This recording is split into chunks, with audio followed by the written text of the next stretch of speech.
Okay, Carlo has a good question. I like that question. Free stargazing spots.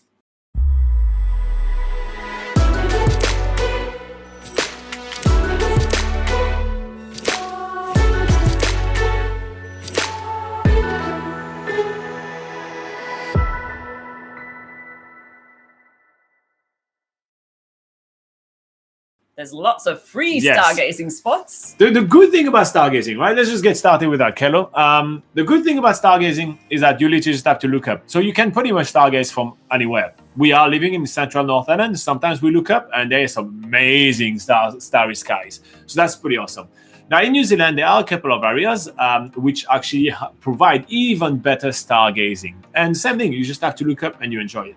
So the area around the Aoraki Mackenzie Mount Cook area there, it's actually an internationally recognized dark sky reserve. That means that there are a lot of regulation on what kind of building they can build there that emits light at night. And so that means that basically pretty much the whole landscape is quite dark at night, and it provides some of the best viewings for stars in the world.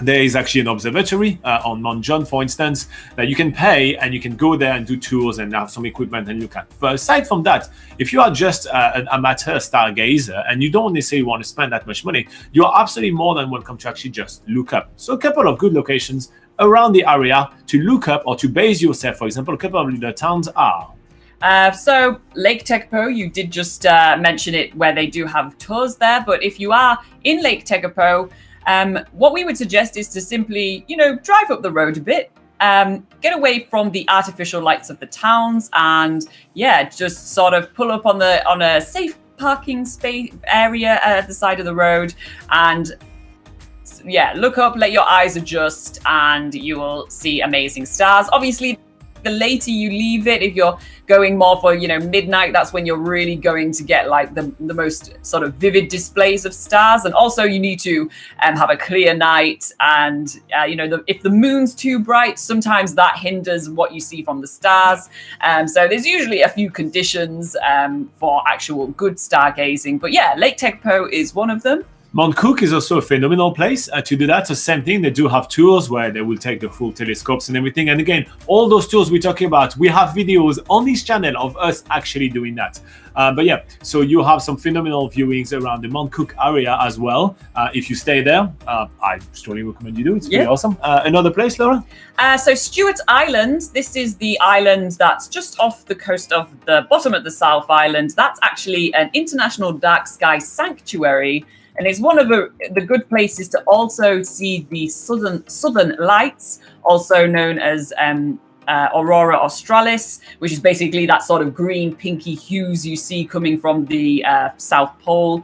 It also has amazing stargazing over there as well. Basically, wherever you stay on Stewart Island, you'll see amazing star displays. Even in the town's really small and there's not really that much lights, so you can have amazing stargazing there as well. So Stewart Island is another one to add to the list. I know I've shown the site a lot today, but I think I'm just going to show you guys another time just as a cheeky one. But on nzpocketguide.com, for example, we have 5 fantastic stargazing sites in New Zealand. So you get full articles that just show you where you can go and stargaze, some good places where you're going to get some really amazing opportunities to stargaze in the country.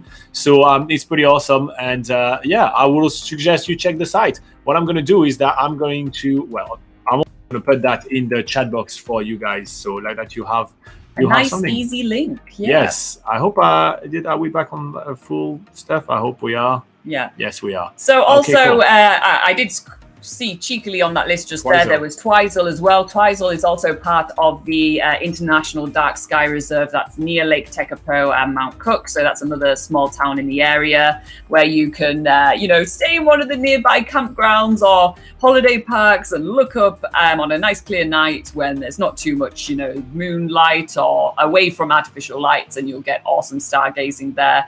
But honestly, as we've traveled around New Zealand, and if we just every night that we've traveled around New Zealand, we tended to sort of, get a glimpse of the night sky. And when it has been good conditions, you do get awesome stargazing in just really random places. In particular, I remember going to do a bit of a beach bonfire on the west coast in Westport on the South Island. And on both occasions where we've actually gone to go and do that, there has been some of the best stars that I've seen since being in New Zealand, just going to this random beach where you're away from the town and just toasting marshmallows around a bonfire. And yeah, that's where I've personally seen some of the best stargazing in New Zealand. So it really does depend on sort of the conditions of the night sky and that sort of thing as well. So just look up every night that you're in New Zealand. Yes. Look up. All right, so again, the address of the site is right here, and I actually did put the link of that very exact specific article for you in the live chat right now. I put some emojis of stars, and then you have the correct link for you, Carlo. I hope that answered your question. If you do have any extra questions, go ahead. And by the way, if you guys find what we're doing useful, hit like. It's a free way to say thank you for all the hard work. And stick around. In about 10 minutes, we're going to do a quiz about the Lord of the Rings location.